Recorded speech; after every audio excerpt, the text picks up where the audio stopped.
Ang dating unang ginang na si Imelda Marcos ay hindi na masikmurang umano'y katiwalian ng kanyang anak ni si Pangulong Bongbong Marcos at ng kanyang mga kaalyado. Ayon sa ating mga source, may mga matinding isiniwala si Imelda hinggil sa mga kontrobersiyang kinakasangkutan ng administrasyon. Sa isang eksklusibong panayam, sinabi ni Imelda na hindi na niya matiis sa mga ginagawang anomalya sa gobyerno, partikular na ang umano'y mga kasong katiwalian na nag-uugat sa mga proyekto at kontratang pinasok ng kasalukuyang administrasyon.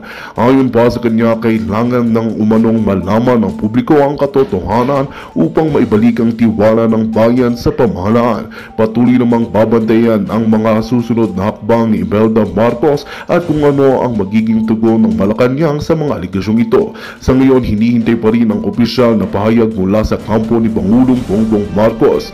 Well, ito nga ang balitang ating pagkakatutukan. Ngunit bagong lahat, siguraduhin mag-subscribe at i-hit ang notification bell para sa patuloy na pagtutok sa mga suyap ng bagong balita sa tunay na boses ng masa.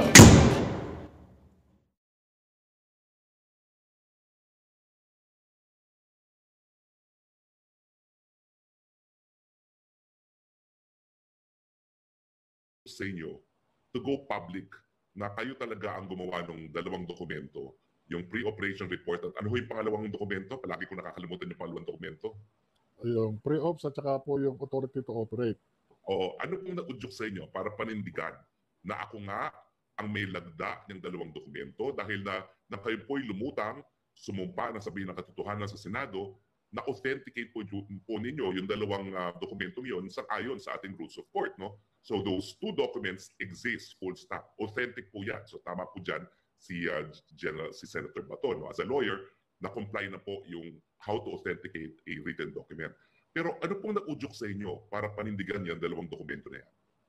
Unang-una po, no, doon sa takot na rin, dahil nga doon sa pagsasabi nung dati kong boss na i-deny na lang namin. Dahil nung April 2 po, ito po ay na-post sa social media nung vlogger na si Maharlika. At nung in-inform po ako nung dati kong kasamahan sa PIDEA at pinadala din po sa akin yung kopya ng dokumento at yung video, isa lang po dun sa ano ko, no, dahil kapag kagawa mo yung isang dokumento o isang bagay, maaalala at maaalala mo eh.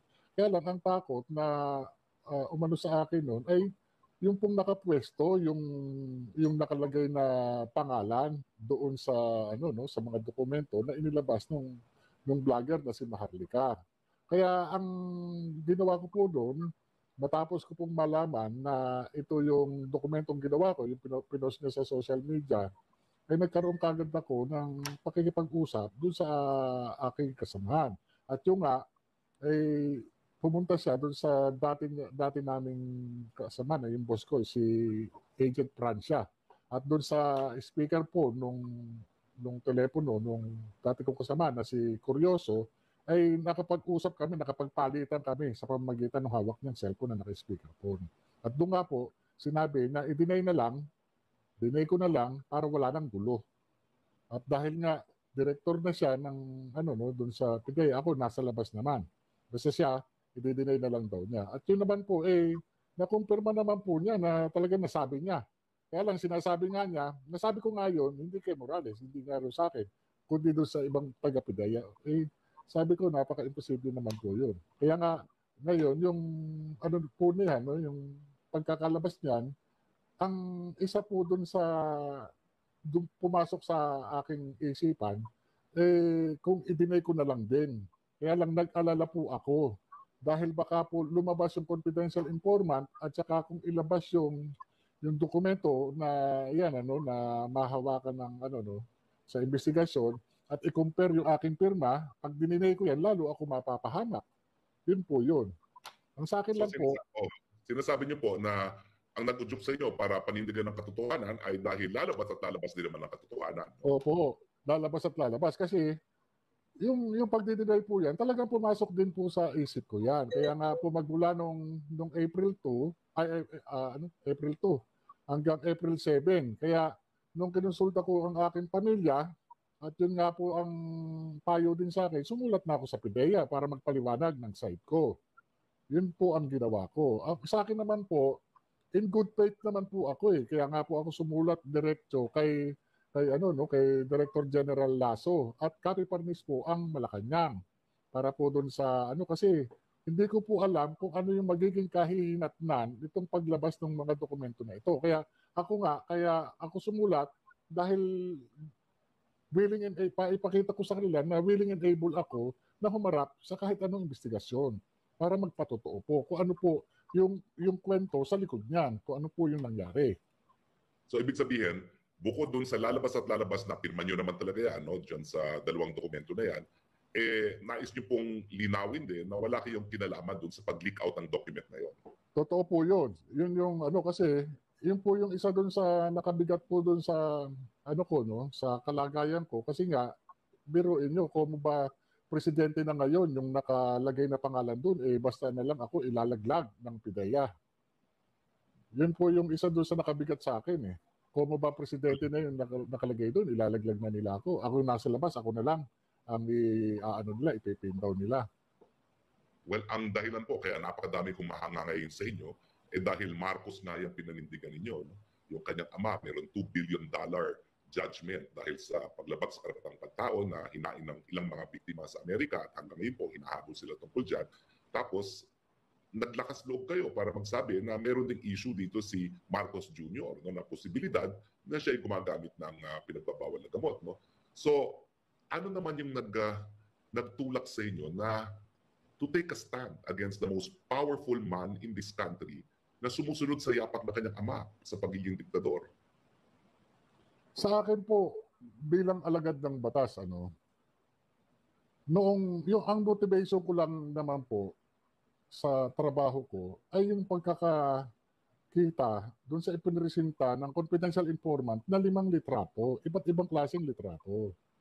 Doon po, sa mga litrato na yon, nakita ko talaga siya nandoon. At pina-identify ko siya kahit kilala ko yung mukha niya. Kahit na pina-identify ko siya doon sa confidential informant. At itong pag-identify sa kanya, na-reduce ko doon sa affidavit, sa short statement o yung deposition ng confidential informant. Kaya ako, sa akin, doon sa nakita ko at sa declaration ng confidential informant, talaga pong nakita ko na dapat lamang na mag-undergo siya ng tinatawag na hair follicle drug test. Kasi yun na lang po yung bilang halal ng taong bayan, bilang pangulo, pangunahing opisyalis ng bansa. Sa nakikita ko, ito lang ang magiging tanging kasagutan diyan wala nang iba Ipakita lang sa taong bayan na siya ay malinis na sa impluwensya ng ipinagbabawal na gamot. Kasi nakita ko po 2012.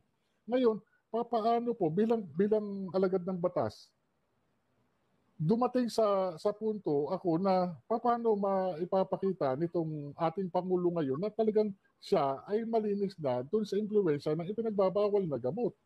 Kaya yun lang po yung sa akin. Ako'y nanawagan, pinormalize ko pa yung sulat ko sa kanya, pero hindi niya po iniintindi. Sumulat po ako sa kanya, pinormalize ko po, pinareceive ko po doon sa Malacanang.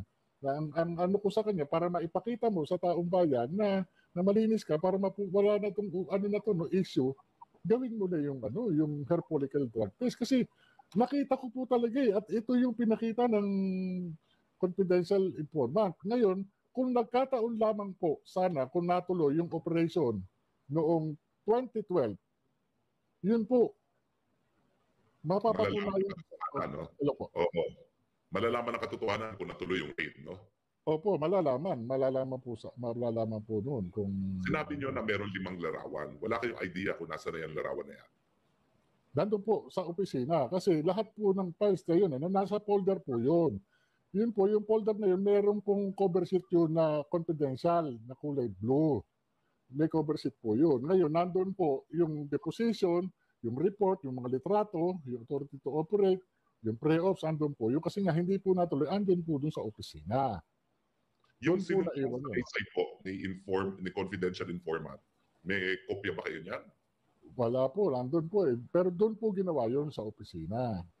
Doon po yun.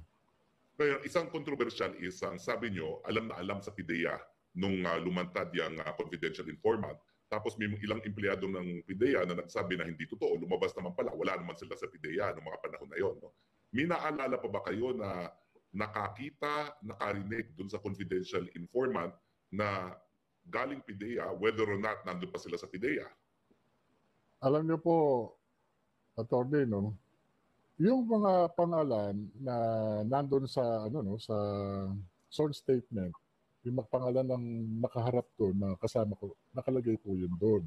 Kaya kung maiano po yung mga dokumento, no, pati ho yung pinanumpaan na nag-administer ng oath noon doon sa LPS, andun po yung pangalan din noon. Ngayon po, yung mga kasamahan ko, naiintindihan ko po yung kanilang pinanggagalingan. Kasi wala, talagang mamimili po talaga sila eh. Kaya nga hindi ko rin po ina-expect na ganun yung magiging nila, no? Magiging equation nila. Wala po ako magagawa kasi unang-una ako nasa labas na. Pipiliin nila ako. Ang kapalit naman, yung trabaho nila o yung pagkain doon sa mesa nila. Ako wala akong doon sa mga kasama ko. Kaya nga, kung titignan ninyo, kung hindi sabihin na wala sila doon, para lang hindi sila maipit sa sitwasyon, ganun na lang po yung sasabihin nila.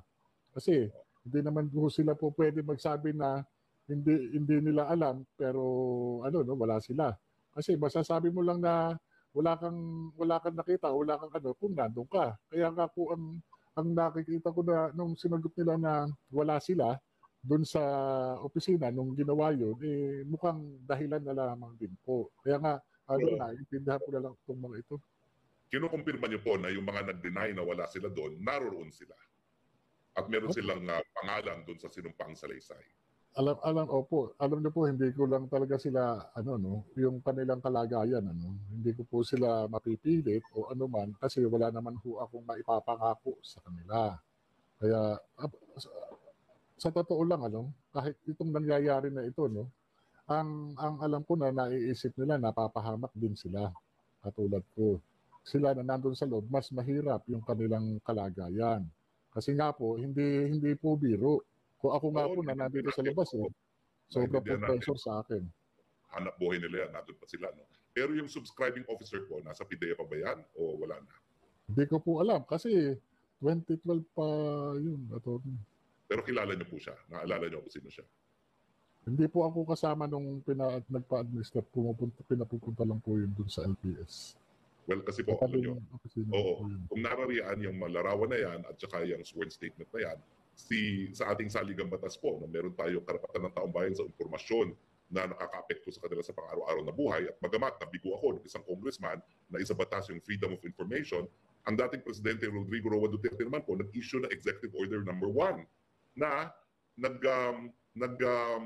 nagbuo ng freedom of information para sa ehekutibo. At ang ehekutibo po, kasama po dyan ang PIDEA. So isang remedyo po dyan ay yung FOI request ang ayon sa Executive Order number 1 na hanggang ngayon po ay hindi pa nare-repeal ni Presidente Bongbong Marcos para ilabas yung sworn statement na yan kasama yung mga larawan. So pag-aaralan po ng legal team natin kung paano natin na hihingin yan pursuant doon sa FOI. Pero meron pong remedyo dyan.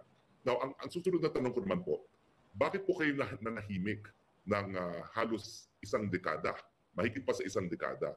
Bakit wala nang narinig sa inyo until lumabas itong dalawang dokumentong ito? Hindi nyo ba inisip na nung tumakbo para presidente itong PBBM, dapat siguro malaman ng taong bayan na nung minsan, nagkaroon ng hindi natuloy na investigasyon sa kanya dahil sa probable cause na gumagamit siya ng pinagbabawal na droga at hindi nyo ba naisip na may karapatan ng taong bayan na malaman na may ganitong ebidensya laban kay PBBM? Alam niyo po, magmula po nung nawala na po ako sa PIDEA, yung po mga trabaho niya, nandoon na po. Sa akin po, wala naman ho akong, na sa hinagap, wala ho akong planong lumabas o ano pa man na mapasok sa ganitong kalaking investigasyon. Nagkataon lang po na yung mga ginawa ko noong 2012 ay pinaskil ng vlogger na si Maharlika. Doon po nag-umpisa yon. Kaya po ako sumulat after nung bali April 2 ko po siya na na ipinalam sa akin ng kasama ko sa PIDEA. April 7, yun po yung sumulat na ako. Ngayon ho, nagkaroon pa ho ako ng may kinonsulta po ako na kasamahan ko na yung nga po, yung si Romy Enriquez, ang sinabi nga niya, kuya, huwag kang makikialam dyan. Nag-uumpugan ng ang Marcos at saka Duterte. Baka madami ka dyan. Sa akin naman po, ang ko, sulatan si General Lasso at para sabihin wala ako kasi unang-una, attorney, nakaupo yung presidente at lalabas yung impormasyon na yan. Ako ang nakapirma. Paano kung makarating sa kanya yan na ako ang nakapirma tapos wala akong kamalay-malay na bigla na lang akong barilin sa ulo dyan sa kalsada o sa tapat ng bahay. Wala akong kalaban-laban. Kaya ako sumulat talaga para patunayan kung ano yung nangyari. Yung sinasabi ko sa kanila na ito, parte lang ng trabaho, nagtrabaho lang ako. Hindi nga ako nag-aakuse. Hindi ko siya inaakusahan. Kaya lang, pag tinatanong ako kung ano ang nilalaman nung report o nung mga dokumento na yun, ito yung sinasabi ko lang kung ano yung revelation ng confidential informant. Hanggang doon lang po ako. Kasi ang nangyayari, ako yung pinagbibintangan na nag-aakusa, hindi po. Kagaya nga yung sinabi ko nga noon, wala akong planong lumabas. Kahit na siya, kumandidatong vice president, hindi nga ako kasi nga, yung mga dokumento na yan, nandun po sa PIDEA at kahit may alam ako, hindi rin ako magsasalita, gawa ng yung confidentiality po nung nakapaloob dyan. Nandun po yan sa opisina. Oo. Pinaninindigan niyo po na hindi kayo nagbigay ng dokumento kay Maharlika? Ay, hindi po. Hindi po kayo ang puting ahas ni Maharlika? Ay, hindi po. So, ibig sabihin, merong puting ahas si Maharlika sa PIDEA? Alam niyo po, kung sa akin, ako mismo, ang maglabas niyan, kumpleto po yung folder. Kung ako po yan, kung ako, intention ko talagang ilabas yan, buong folder, kaso wala po sa akin ang folder. Nandun nga po, dun sa PIDEA. Wala po sa akin. Ba't ako maglalabas ng kulang sa sustansya? Di sana inilabas ko na lang yung litrato at saka yung deposition ng witness. Doon buong buo, pinanumpaan pa niya. Bakit ito naging ganito po? Oo, tama naman po. No? Pero sinabi niyo po na hindi niyo nga pwede pangalanan ng inyong confidential informant dahil naintindihan ko, parang abogado rin po yan. No? Na kapag may sinabi ang kliyente, hindi namin po pwedeng i-release. No? Pero can you confirm po kung buhay o patay yung confidential informant? Wala nga po akong balita, attorney, no? Kasi 2012 pa yun nung huli kong yung confidential informant. Matagal na po akong walang balita. Okay. Now, tinawag po kayo ng presidente na parang jukebox na magsasabi kung anong gustong sabihin basta maghulog ng pera. Ano pong reaksyon niyo dyan? Naaawa po ako kay Pangulong Bongbong Marcos. Marahil yung ginawa niyang pagbibintang sa akin bilang Pangulo ng Republika ng Pilipinas dala marahil ng epekto ng ipinagbabawal na gamot doon sa kanyang sistema. Kasi para sabihan niya ang isang katulad ko na investigador, wala naman akong kinalaman doon sa niya, no? Ako'y nag-imbestiga lamang po. Hindi po ako nag-akusa sa kanya. Ang nag-akusa po sa kanya ay yung confidential informant. Bayaran daw po kayo. Sabi ni Presidente, bayaran daw po kayo. Hindi po totoo yun. Ako nga po yung tinangkang suhulan, yung nga pong nandito, bisita ko sa bahay, tinawagan po nung alias Picoy. Tinawagan po siya at yun nga po, at malinaw na malinaw yung pinatatahimik ako at yung nagkausap sila nung isang James Kumar at yun daw yung isang lam ang nag-uutos dun sa isang James Kumar para at siya naman itong sa akin. Doon po pangaho dun sa hinihiling pangaho dun sa kaibigan ko na kung saan ko gusto na makipagkita para kausapin ako ng James Kumar. At yun din po ang nirelay doon sa kaibigan ko kung ano ang gusto ko. Nagbiro pa nga ako, loto gusto ko at ang sinabi naman sasabihin daw, okay lang daw na sasabihin daw at yun daw ang inaantay nung lam. Ganun po yung Ako po kung ako nababayaran, di sana hindi na ako umaten nung May 7 na hearing. Kung ako po ay nababayaran. Di sana sumunod na lang ako sa gusto nilang manahimik. Yung lugar po kung saan nakuha yung CCTV, yun po ang tahanan ninyo? Opo. Doon po so sa... Yan daw ang tahanan ng sabi ni Presidente, isang bayaran na jukebox. Siguro kung bayaran na jukebox, doon kayo nakatira sa 46C. Yung 46C po, yun po yung doon sa subject po yun ng ano no, yun po yung i-verify po sana subject ng surveillance, ano casing surveillance noong 2012. Ito po yung dineklara noong confidential informant na di umano doon nagkakaroon sila ng ano no paggamit ng Well, ang punto ko lang po, kung bayaran kayo, hindi kayo nakatira sa isang napaka-modest na isang lugar. No? Sa isang marangya na kayong lugar nakatira kayo kung kayo binayaran. No? Kaya nga po maraming humahanga sa inyo. No? Now, aapir pa ba ho tayo sa May 13? Ay sa May 20? Ay, opo, alam niyo po, attorney, ako po ay nag-OFW. Ako po ay sumubok din po na magtrabaho sa abroad. Talagang nakaranas din po ako ng pangungulila sa aking pamilya, malayo sa aking pamilya, at talagang magpakasakit. Ako po yung aking kinabubuhay, talagang pinagsisikapan ko po yan. Talagang pinagtatrabahuan ko. Hindi para... Ano nyo as OFW? Sari-sari po. Meron pong gemba ang tawag po doon, naggegemba, nagko-construction sa Japan. Iba't iba po. May mga nagigiba ng bahay, iba po hanggang sa napasok po ako doon sa Hitachi. Doon sa pabrika ng Hitachi. Yun po. Kaya ako po, pinagsisikapan ko. Oo. Kayo po yung naging parang manual worker sa Japan, no? Dahil kinakailangan buhay ng pamilya. No? At kaya nga po, well, ako po, dahil ako'y anak OFW po, ako'y nasasaktan dun sa paratang ng presidente na kayo bayaran. Ngayong nalaman ko na kabahagi pala kayo ng community ng OFW. It's not fair na tatawagin natin ang isang member ng OFW na bayaran dahil linabas lang niya yung mga dokumento na ginawa niya. So on behalf of millions of Filipinos na sumusuporta po sa inyo, we declare unfair po yung paratang sa inyo ni PBBM. Ano naman pong reaction nyo na hanggang ngayon, hindi niya dinideny or ina-admit na gumamit siya ng droga. Paraging ad hominem ang sagot ni Presidente. Nung tinanong nga siya tungkol sa inyo, tag-react siya, ay jukebox yan, hindi dapat paniwalaan. Pero hindi niya sinasabi, hindi niya tinatanggi na gumamit siya ng droga. Hindi niya inaamin na gumamit din siya ng droga. Anong palagay niyo sa ganyan?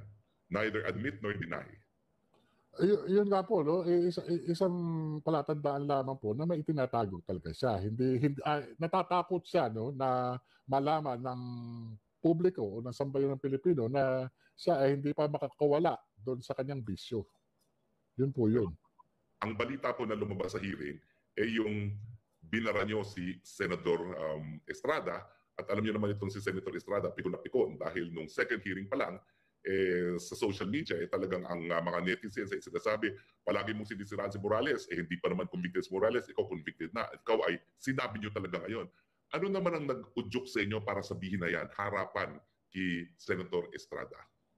Unang-una, bilang isang Pilipino, may karapatan po ako sa ilalim ng konstitusyon natin. Nakasaad naman po yan sa Article 3. No? Meron po akong kaliyaan para makapagsabi kung ito ay katotohanan naman. Expression ko lang naman po yun.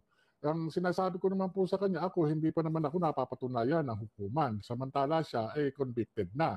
Ako po, sa pagsasabi lamang po ng katotohanan, gusto ko po talaga harap-harapan. Sa mata niya, sa mukha niya, masabi ko. At tinanong niya ako na sinabi ko raw na hindi raw siya marunong mag-imbestiga. Totoo naman po kasi ako, investigador po ako eh. Yan na po ang naging trabaho ko bilang law enforcer. Alam ko po, pagka ako nag-iimbestiga, gusto ko makapag-extract ng information, makapag-elicit ng information doon sa respondent na aking tinatanong. Yun lang po ako kaya sinabi niya o sinabi mo raw na sayang ang pera ng taong bayan. Totoo naman po. Dahil sa halip na ginagawa niya ang trabaho para mapalabas ang katotohanan patungkol doon sa PDEA leaks, iba yung ginagawa niya.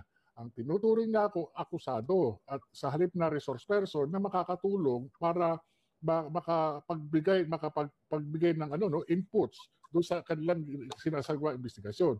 At sa halip, ang ginagawa po niya sa akin ay character assassination. Yung mga issue na binabato niya sa akin ay panay irrelevant naman, hindi po relevant doon sa issue.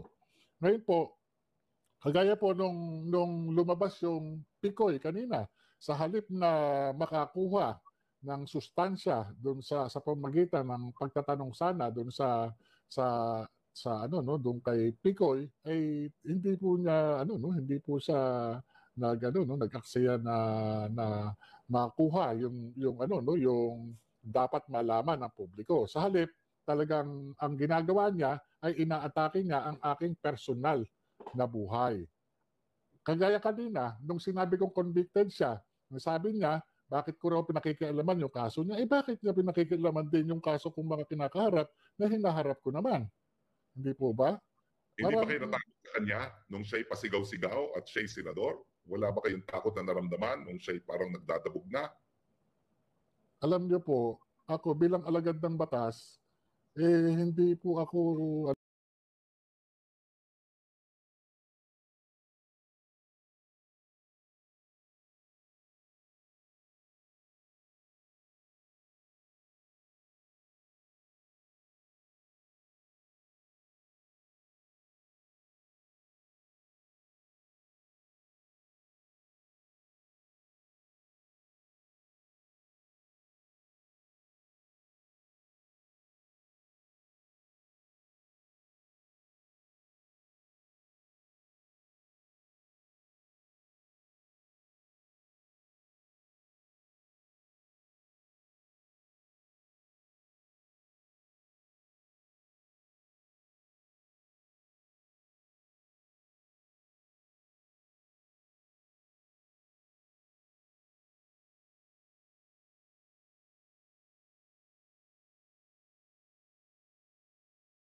Magandang balita ang hatid namin sa inyo ngayong araw. Sa pagtatapos ng aming balitaan, nagbigay kami ng mga mahalagang impormasyon.